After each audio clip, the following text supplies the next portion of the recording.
Hey, what's going on, guys? Today I'm going to talk about this crazy story that I just saw about a couple that is now on the run. They're on the run because they took a lot of COVID relief money, and we're going to talk about some of what happened with the COVID relief money, why you don't want to commit financial crimes, and my take on this whole situation. So get comfortable, buckle up your seatbelt. We're going to get started on the Black Financial Channel right now.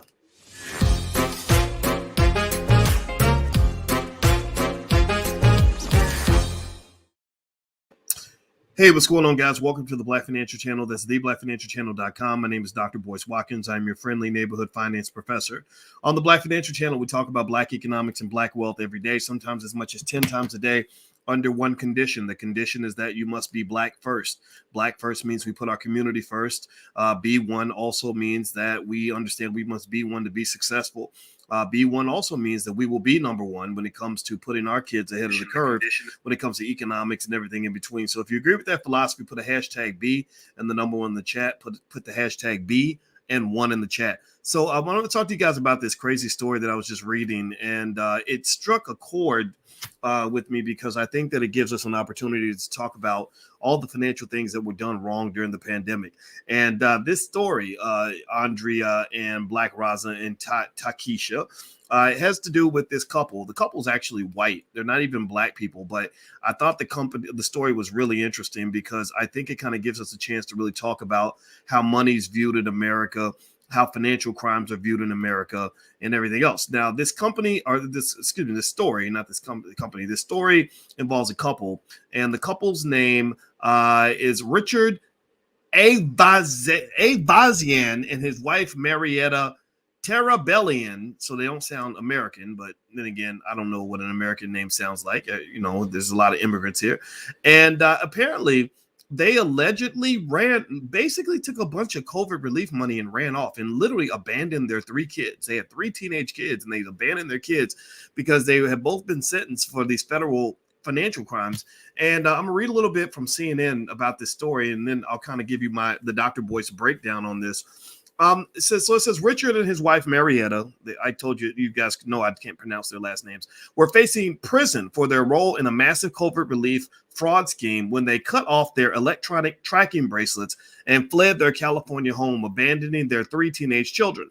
They left a typewritten note for their kids, ages 13, 15, and 16. "We will be together one day," it read, according to their attorney. "This is not a goodbye, but a brief break from one another." This was late August. Almost 3 months later and 5 months after their convictions in June, the couple has still not been found. The FBI is searching for them.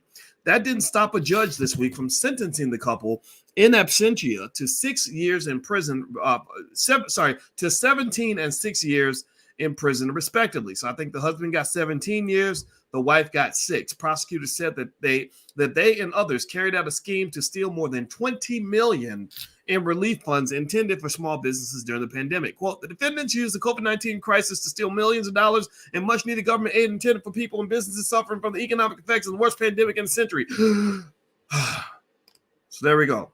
That's what happened with this couple. That's what they're in trouble for. It's bad, right? There's no defending, criminality. Don't do what they did. That's the given part. That's the obvious part. That's the part anybody could break down for you right now. But let me just give you a little bit of Dr. Boyce, Uncle Boyce perspective on some of this. First things first. First thing you should understand is that the worst crime in America to get in trouble for is a financial crime. With financial crimes, you get into things like wire fraud and these federal crimes. And then it goes federal and they have mandatory minimums and they send people to prison for a long time for things that involve the misappropriation of money. In some cases, it's a matter of somebody just doing one little thing and next thing you know, they got 20 years in prison. Happened a lot to a lot of Black people when it came to drugs. Like if you were transferring dope interstate and your grandma was making phone calls for you as the secretary, they're going to lock you and your grandma up on a RICO charge and charge you with all these federal crimes. Because we live in a country where money matters more than human life, right? You can get more time for a federal crime, a financial crime, than you would for an actual physical crime, harming somebody, beating somebody up, killing somebody, whatever. That's the first thing, right? Second thing that's interesting about this is that when I read about this couple, and how this couple took the COVID relief money. Let me read a little bit about what they did, and then I'm going to talk a little bit about just how much of a shit show the whole COVID situation was. During the pandemic, money was kind of flying everywhere because the Fed was basically under this belief that if you throw out a bunch of money out there, that it's going to make the economy better, which it didn't. It just created a bunch of inflation. And you're seeing inflation right now. Give me a yes or no if you've noticed in the news all the talk about inflation and how inflation is now the new bear that we've got to deal with in our economy. All right, so here's what they did. They said, according to court documents, they used fake or stolen identities, including the names of dead people and foreign exchange students who briefly visited the U.S. years ago, to submit fraudulent applications for approximately 150 federal pandemic relief loans for sham businesses in the San Fernando Valley. To support the fraudulent loan applications, they submitted fake identity documents along with falsified tax forms and payroll records to lenders and the SBA, Small Business Administration, federal prosecutors said.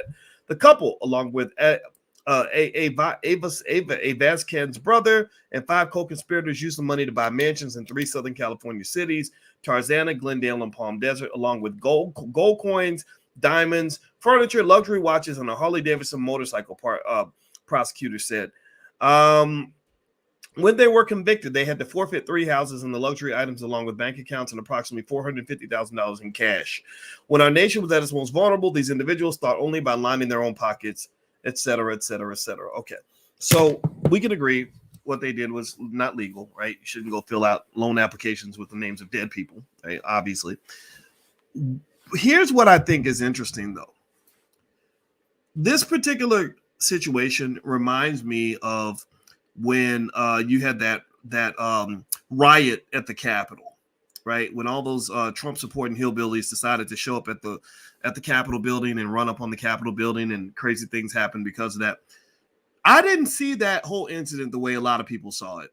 Somehow, like the media, they screw up everything. Like they're like, oh, this is a white supremacist riot. I didn't see anything white supremacist about it. It was a Trump supporter riot, but I didn't see them there to beat up black people. They were there to beat up their congressmen. That's very different from, how they might feel about black people. That's neither here nor there. But the other thing about that was really interesting, and tell me if you noticed, if you thought about any of this. I was sitting here thinking, wait a minute. Okay, so the United States has the most expensive military in the world, and the Pentagon's right down the street. And you got thousands of soldiers and aircraft and everything else and all kinds of crazy weapons that you can use to defend the most important buildings on American soil. Why couldn't you defend the Capitol building on that day? How did a bunch of, poorly armed rednecks with no coherent attack strategy get into the Capitol building, right? What do y'all think was going on with that? What do y'all think happened in that situation? What do you think? Do you think that they just, overpowered America's military and got into the building? What do y'all think? Give me like in a couple of words, like what your thoughts are on this. Yeah, because here's the thing. Okay, I see it. Yeah, they let it happen. There we go. There you go. I think they let it happen. I really think they basically, here's what I believe that they did. And again, people make fun of me because they think I'm a conspiracy theorist, but I'm not a conspiracy theorist. I'm just a guy who thinks that the media is full of crap. They're not always full of crap, but I think they always have an agenda. I think that what they did was they put cookies they put a stack of cookies on a tray in the kitchen, and then they left the door wide open so that everybody would smell the cookies. And then they let them barge through the door to get the cookies. And then they said, you're a cookie thief. I think it was a type of entrapment. I think that it was all a setup. It was a setup. You can't tell me that we don't have the ability to defend the most important buildings on American soil. How in the hell did a bunch of toothless rednecks who are relatively unarmed bust into one of the most secure buildings on American soil? That don't make no damn sense. It ain't supposed to happen like that, but that's what occurred. That's what happened during that whole situation that allegedly occurred at the Capitol. So why do I bring that up? Why do I bring up that whole situation? Well, the reason I bring that up is because in this situation, you kind of have something similar where During the pandemic, you had in this mad rush to save the economy, what happened was it became basically a money grab. It became a wide open money grab where wealthy people were able to get richer and get more access to money because, as Rahm Emanuel, Obama's chief of staff, always said, he's former mayor of Chicago. He said, "You never waste a good crisis. A good crisis is a good opportunity for you to get what you want." Right? So effectively, what happened during the pandemic was that you had people in the Fed, in the Treasury. This is, pay attention now. They always play their games in the middle of chaos. Like it's like, if I really want to pickpocket you and I'm in a room full of people and I want to pick people's pockets, you know what I'm gonna do? I might shoot my gun in the air and I might turn my lights off and shoot the gun in the air, right? Like, so the lights are out, can't nobody see, the gun's shot in the air, everybody's panicking. That's when I'm strategically going and picking people's pockets, right? So effectively, during the pandemic, a lot of pockets got picked because everybody was too busy panicking. So with this whole situation, I'm not sitting here saying that what this couple did, I mean, what they did was terrible, right? They filled out these false loan applications. They abandoned their kids when they were, so they wouldn't have to go to prison. All that's inappropriate. All of it is an absolute no-no. But how were they so easily allowed to do this? This happened to a lot of black people, by the way. There are NFL players and NBA players and former athletes who are trying to maintain a lifestyle that they couldn't afford anymore, who filled out fake applications too. If you go to Google it right now, you'll find plenty of examples of some dude who was who's a broke rapper or a former NFL player who filled out a bunch of PPP loans and got $1 million. Next thing you know, he's driving a Bentley and got an extra piece of ice around his neck, just doing all that stupid stuff that people do with their money that they make you think is normal because you see it in a damn hip hop video. But anyway, so this was happening. So I'm not sitting here saying that it's okay, but what I'm saying is that sometimes it seems to me that what they'll do is they will lay the cookies on the table and leave the door open. And then when you say, "Oh, well, ain't nobody guarding these cookies, let me go here and grab a couple, I am kind of hungry," then they catch you, arrest you, give you life in prison as a cookie thief. When really, maybe they could have saved you from yourself by making it harder for you to get into the house to take the cookies. It was not hard for people to come in and get PPP loans.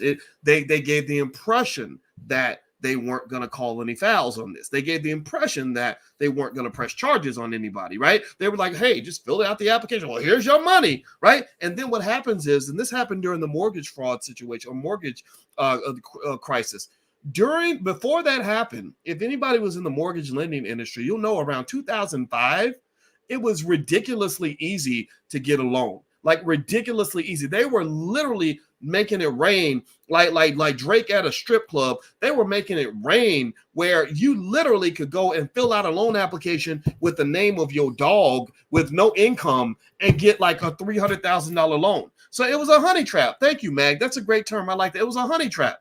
They pretty much got all these people filling out these loan applications. Then when the market crashes, they go back and they start going through all this paperwork with a fine-tooth comb. And they're like, "Wait a minute. You didn't fill this. This isn't you. This is your dog. Oh, you get 40 years in prison because you're a bad person." And I'm not trying to say it's okay. But what it is that sometimes they will give you the impression that the regulatory environment is different from what it actually is, or they will go back retroactively and shift the regulatory environment and suddenly scrutinize your behavior in a way that they did not scrutinize it before. They do the same thing in the crypto market too. And some of y'all, I don't know if any of y'all invested in things like XRP. Well, XRP, to me, XRP is like a black man. They're the black man of the crypto world because XRP has been falsely accused of violating rules and laws, which caused all the XRP that you might have bought to be locked up. You can't trade your XRP now on Coinbase or any app that you're on because XRP got sort of locked away and taken off the exchanges because they suddenly accused them of violating federal law. Well, XRP came back and made a very valid argument. XRP's like, "Look, wait a minute, hold up. You've never enforced this rule before. 5 years ago, we were trying to find out what the rules were, and you didn't have nothing to say. You gave us the impression that everything was good, and you let us move forward and operate in this capacity. Now you come back, and you're suddenly changing the rules." And I kind of think in the pandemic, it was kind of like that too. First of all, the government should not have been giving away that PPP money as easily as they did. Hey, when they created so much inequality during the pandemic, it was ridiculous. They created this impossible environment where people who did not have the ability to get on the internet and make money on the internet were frozen out. That's why during the pandemic, you had more drug overdoses than you've ever had in the history of this country. You have so many people that were depressed, so many people that were just left behind, so many people that got financially screwed, while there were people who became richer than their wildest imagination. Remember, Elon Musk was worth about 80 billion before the pandemic. He's worth over 300 billion right now. Right. So effectively, the way they even handled it was a complete shit show. It was absolutely embarrassing. They were literally passing out that PPP money like it was nothing. Anybody who had their paperwork in line, they could just fill out the application, was getting that money. The money was typically going to the big businesses and the corporations that had all the paperwork in order. The small businesses that really needed that money couldn't get it because they didn't even know how to apply for it. They didn't have their accounting book straight to where they could get access to it. So effectively, it created this really ridiculous, impossible environment. Now, with that said, of course, when I'm talking about the couple I was talking about before, that what they did in terms of stealing the money and abandoning their kids and all that, I'm not sitting here sympathizing with them at all. I'm just saying that if you tightened up the process a little bit and made it a little bit tougher for people to get the money in the first place, maybe they wouldn't have had the impression that they could just go and put anything on an application and get the money. It doesn't make it okay. But I think to some extent, maybe you should lock the door when you got the cookie sitting on the table, so people don't get the impression that the cookies are free, right? So that's that was what crossed my brain when I saw this, and I thought it was kind of a mess, and I've seen a lot of Black people get caught up in that, and I just want to encourage you, be extremely careful out here when you're dealing with that man's money, because they will come back and they will hang your Black ass in a second. The stuff that seems like easy money or free money ain't always free, and they'll come back and they'll change the rules on you just like that. So just be extremely careful when you're out here doing your thing. And so anyway, by the way, I'm going to get out of here, guys. Hit the thumbs up button, share, subscribe button if you haven't done it yet. Some of you are asking about the All Black National Convention. Well, we have something called allblackdigital.com, which is a platform which is kind of the online home of the All Black National Convention. It's where we share ideas, and we did a mastermind tonight. We're going to do this pretty regularly within All Black Digital, and also you have access to everything from the convention in terms of recordings and stuff like that, but you also have access to a lot of other content, the movies we've made, stuff like that. So feel free to take a look at allblackdigital.com. That platform is set up, and it's yours for if you'd like to take a look at it. You can do a free trial. All right, guys, I'm about to get out of here. Hit the thumbs up button. Thumbs up, thumbs up, thumbs up. I'm out of here. Have a good night, and I'll check in with you guys again soon. God bless you. Love you. Peace.